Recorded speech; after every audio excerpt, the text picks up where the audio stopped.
Okay, I was gone for a minute, but I'm back now. Sit the back down. Sit like everybody nowadays, Hollywood. Oh, it's like that now? I'ma show you how to act now. I'ma show them how to act. I'ma show you. I'ma show them how to act. Yo, this is kind of tight. Samsung. Yo, let me ask you, Yeah. what has been one of your favorite highlights of your career? Favorite highlights of my career. It's been a lot of ups and downs, you know. But it's always the highlight is just when you have those realizations that we're doing. Like, okay, so you from the DMV, right? Yeah. And how hard is that? You know what I'm saying, to not make it out of there, but it is. It's like just like everywhere. It's kind of like it's trap. That's so, why they call it trap. So the highlights for me is just when you at a point where you're taking care of the people you love, you're putting your friends in positions, you're putting your family in positions, you're putting the ones around you in these positions to not be hurting anymore. Yeah. To be in a place where it gives not only your life purpose, but gives their life purpose. Those are like the highlights when you guys have those moments where you all come together and the realization of like, oh, you know, sometimes those moments could be, oh, I just went platinum or this, or you know how it is when a song goes double, triple platinum, or your album goes platinum, or things like that. And those are highlights not just because of the accolades, but because of the journey it was to get there. Yeah. You know, all those nights that you recorded in the closet or in the basement. And, you know, we artists, so we don't make music to necessarily to please people. And people sometimes judge it like that. We make music for us as an expression. Yeah, it's true. You know, for us to just like get it off our chest or to have fun with it. So I feel like if people enjoy it, then it's just like the cherry on top. Yeah, we get it out and then they enjoy it and it's dope. Yeah, and we're not perfect. We're not gods. You know what I'm saying? True. We're people and we go through things in our own way and we express it our own way and we learn from them too. There's times when we drop songs and we look back and be like, damn, I don't know about that one. You know, I was feeling a little, or damn, that shit was kind of whack to me back, you know, or damn, that shit was hard, or damn, that was fresh, you know. It's just like, because it's all our moves and we constantly change and like nobody stays the same, but that's just like unhealthy.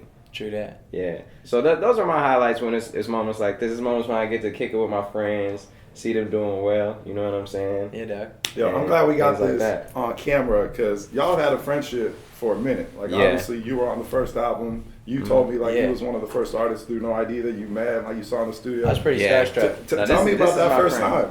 This is my like authentic homie right here, friend. Yeah. It's just we met and it was just, you know, some people it's not really genuine, especially in a business where it's a lot of fakeness going on, a lot of just double crossing, people asking you for favors and you come back when it's time and they like, that's always weird. I always hate that. Yeah, but it's never was like that with me and him. It was just kind of like a friendship, a mutual respect, and just also coming from a similar place. Yeah.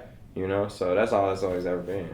Yeah. And this is my bro for real. He's you know what I'm saying? Down to the lyrics, he's like, you know, a lyrical assassin. I'm somebody who takes the lyrics serious too, so, you know. Swag. Yo, tell me the story that you told me when you first met him. Because you had a fanboy moment. I know, it was kind of like the Cole moment. It was, and it was around the same time too. It was 2012 and Mercy was out. Oh, yeah. So Sean was like, that motherfucking dude. Yeah. And it was one of my first times at the studio, and I remember he walked by and he had these glasses on, looking all extra gangster. And it was nighttime too. My man had glasses on. It was like 11 at night. I don't know about that. Yeah, it was like 11 at night. Superstar. But you know what was really cool too is when he opened. Maybe I was just trying to hide my eyes. When Sometimes people can see into your soul when your eyes are just too exposed. I didn't know what type of person you were. True. You were trying to take my soul away or something. Not even. But I also remember that when you pulled up in like some really dope car, and when the door opened, it was playing Mercy on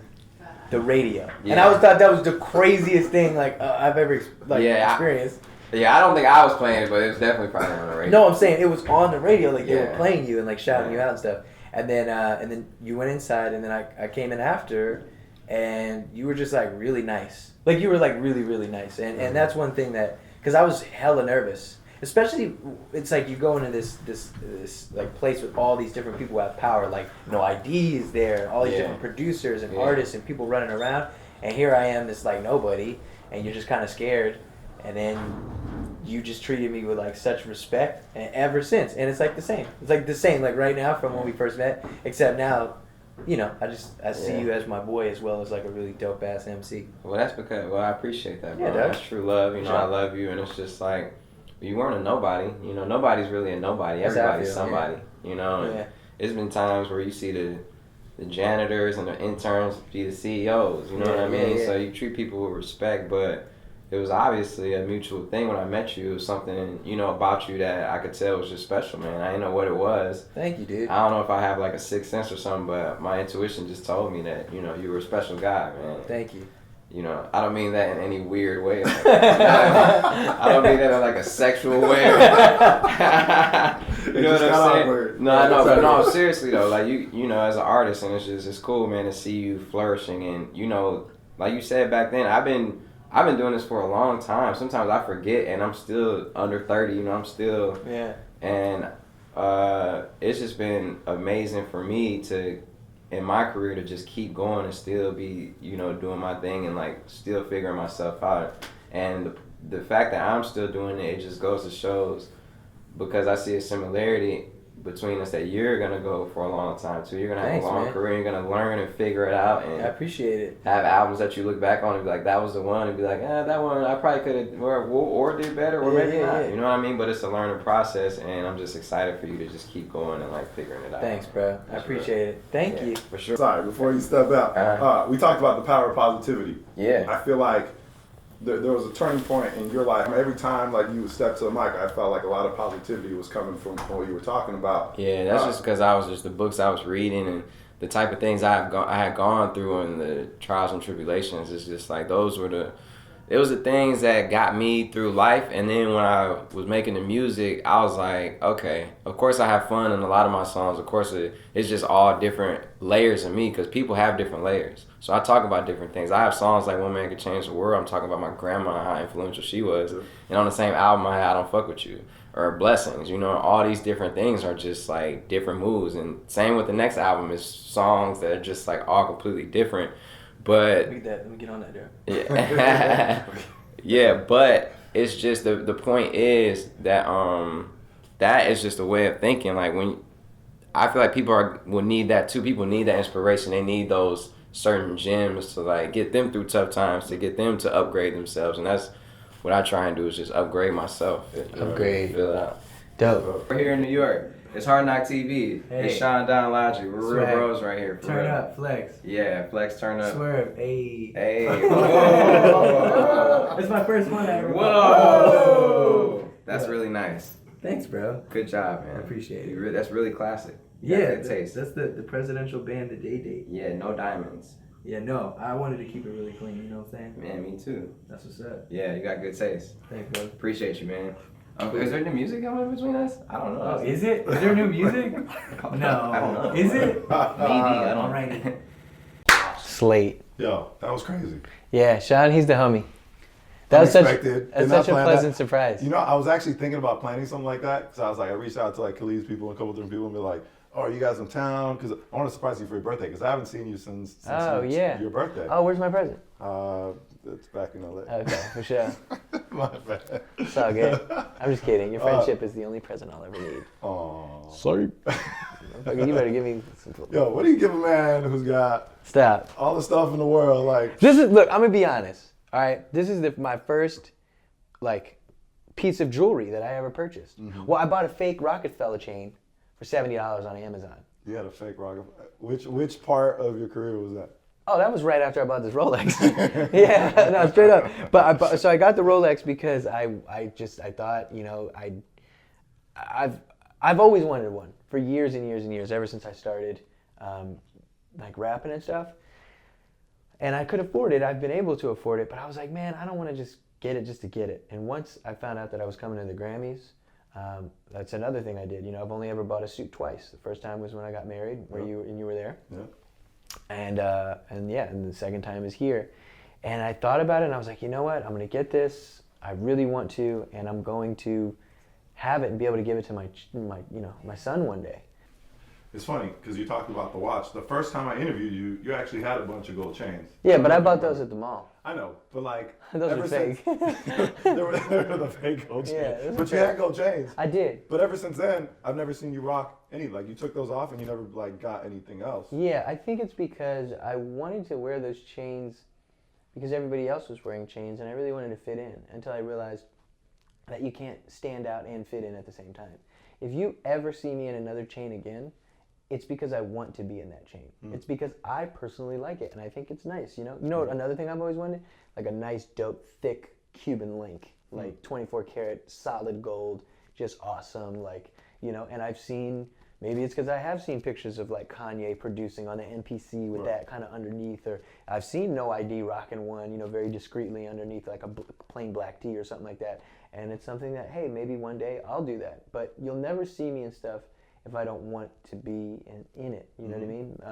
Do you remember at what point in your career you had that, like, I don't need to rock this just to feel like I'm a rapper?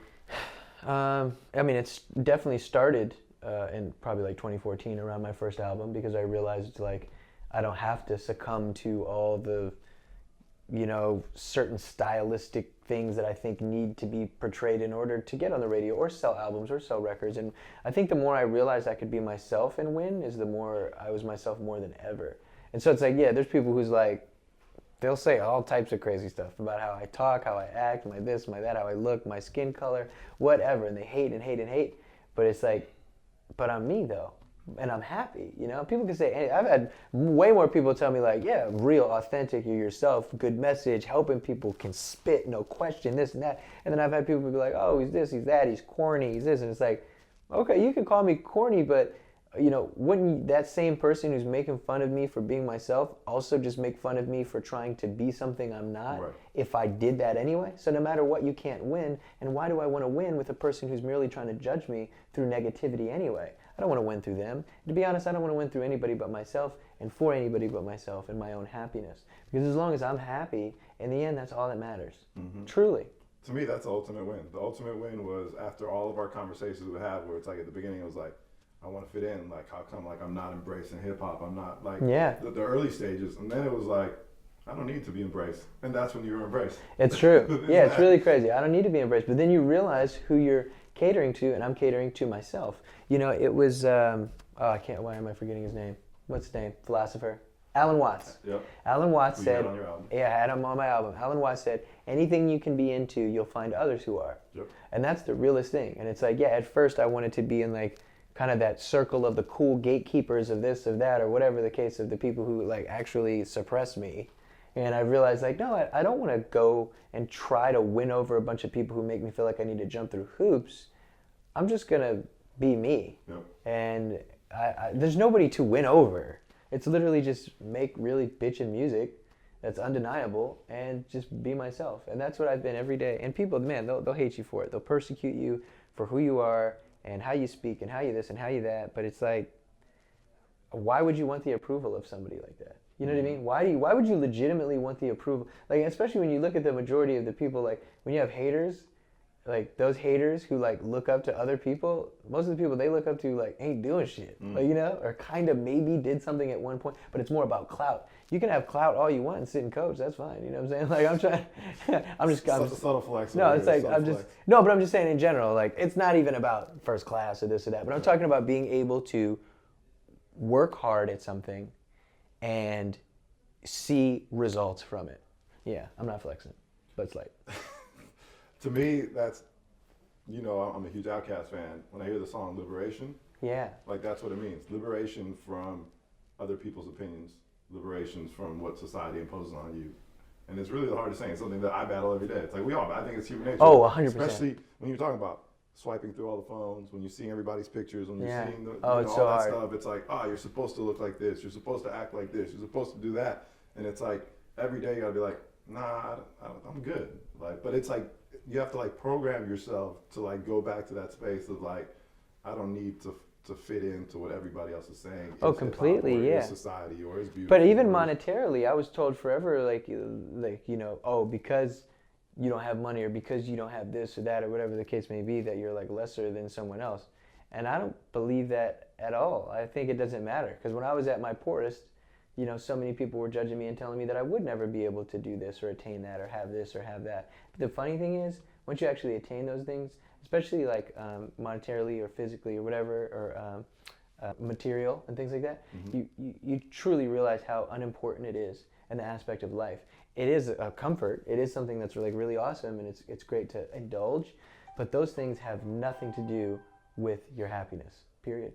They don't. I'm glad people like you and Cole and, you know, the other artists out there who've got to that spot could go back and be like, that wasn't even what it was about. Like at some point in my career, I thought that was about, and then I got it and I still felt empty. So now it's about trying to figure out what that is. I know for a fact, because I mean, you know, I'd even done that. You know, you spend a little money on like a really nice shirt or really this or that, or, you know, if you went out and bought a Rolex, because other people are gonna be like, oh, you got a Rolex, that's dope. And through them showing you attention, it makes you feel better about yourself. But then you actually realize, well, I'm only getting attention because of the things that I'm buying, rather than who I am or what I'm saying or whatever. So rather than put all my attention there, I tried to do it on building myself and my character. And I'd rather somebody tell me that I'm a nice person or polite than like, oh, you know, nice, whatever the fuck. Yeah, no, I still love it. Like whenever we walk through doors, you're always like, first. Oh yeah, you gotta still say. The same dude. Yeah, for sure, you got to, man. It's harder now because a lot of the rooms are bigger. I'm serious. So it's like, yeah, there's like a lot, like, or you can now. It's just like, hello everyone. It's crazy, yeah. So I know you got a crazy schedule this weekend. I appreciate Thanks, you Doug. coming through. Thank you. What's in store for this year? What can you tell us? A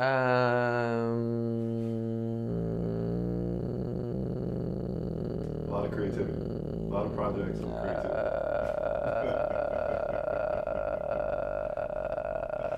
This is like the inaugural moment. I wish I took a bigger breath. I'm just kidding. It's gonna be fun, and I'm excited.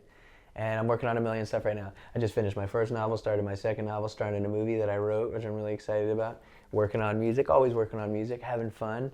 Started my record label, launching all the artists, doing my best to be the best husband I can and corgi dad. And life is amazing, and I'm excited. And this year is going to be filled with awesome positivity.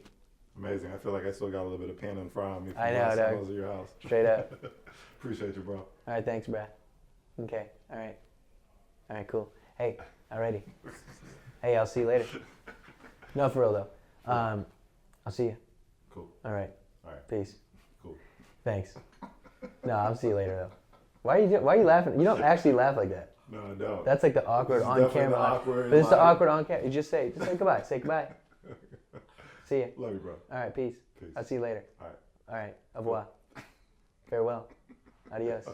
I don't know how people do it with Narwhal. No, but what are you talking about? This is not a Nardwar. This is just me and you. You got a like little insane vein popping out of your forehead. I got sweat. I got you. Got Look at you. veins. You don't act like me this. sweating. You don't act like this. Nah. All right, I'll see you later. Cool. All right. All right, bye. All right. Cut. All right.